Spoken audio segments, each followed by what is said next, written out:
Bonjour, aujourd'hui je vais vous proposer une recette de flan pudding, mais également petite variante de crème pâtissière. C'est pas vraiment une véritable crème pâtissière, mais bref, c'est une crème économique je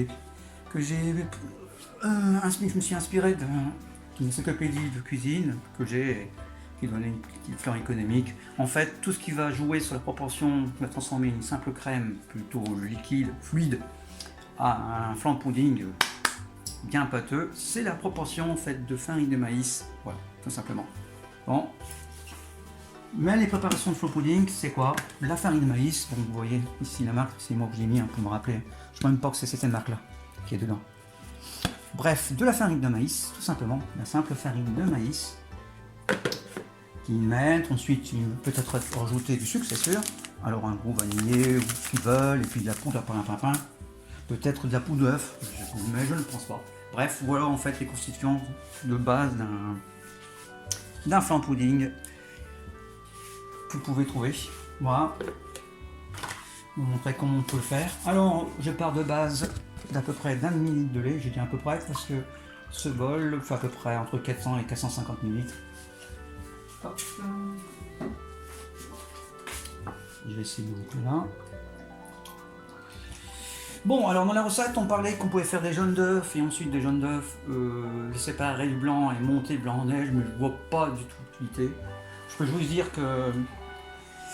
que pour réussir des blancs en neige, il suffit de laisser le blanc dans la température de la pièce, d'un peu le salé, oui, ça peut aider. Et ensuite, vous battez et avec un fouet électrique, ça va très très bien. Vous prenez tout à la main, hein, c'est comme au restaurant.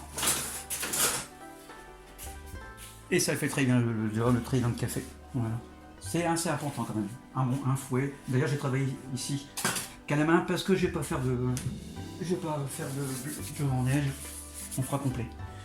Alors, je vais un œuf. J'ai mieux. Ce sera un mieux goût avec un œuf. Donc, hop, complet, hein, en fin de compte. On va pas s'embêter.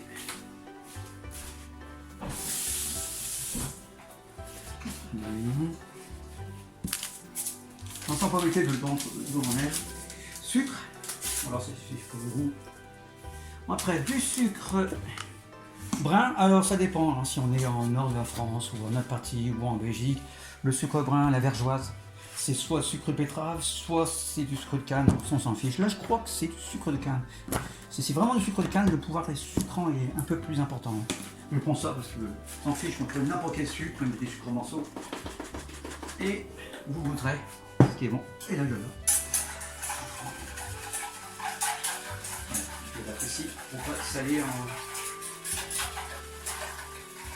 Au tout début, pour pas saler. Et juste là. Pas assez de sucre. Voilà, la quantité de sucre dépendra de ce que vous mettez. Hein. Si vous mettez du sucre de canne, on va peut-être même moins. Voilà, ce sucre vergeois, ça va être de betterave.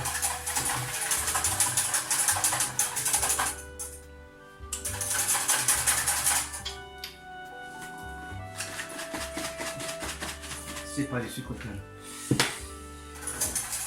Voilà.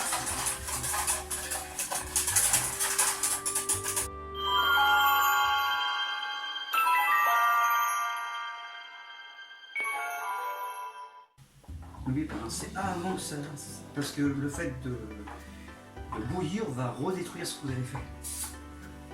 Il faut que ça soit à feu d'eau. Ça commence. Ça va, il est pas chaud. La température est ondulée à peu près celle de l'eau à 100 degrés. Voilà. Ça y est. On commence, on va la petite crème. Ça m'a pris presque 3 minutes quand même. Ah là, ça va très vite. Ça va être très vite. Je m'arrêterai avant que ça continue à bouillir. Là, voilà. Côté main dévie, là, attention. Et voilà. Lent, parce que ça continue à chauffer, ça continue à y aller.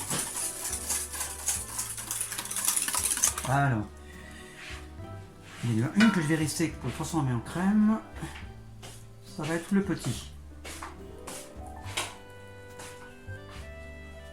Voilà, ici. c'est simple, j'ai rajouté du lait.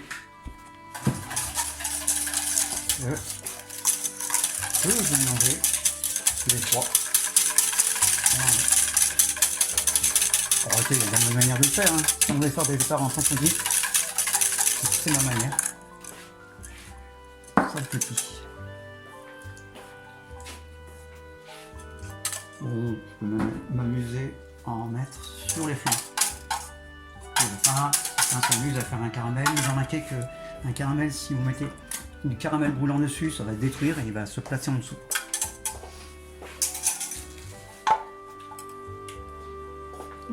Ouais.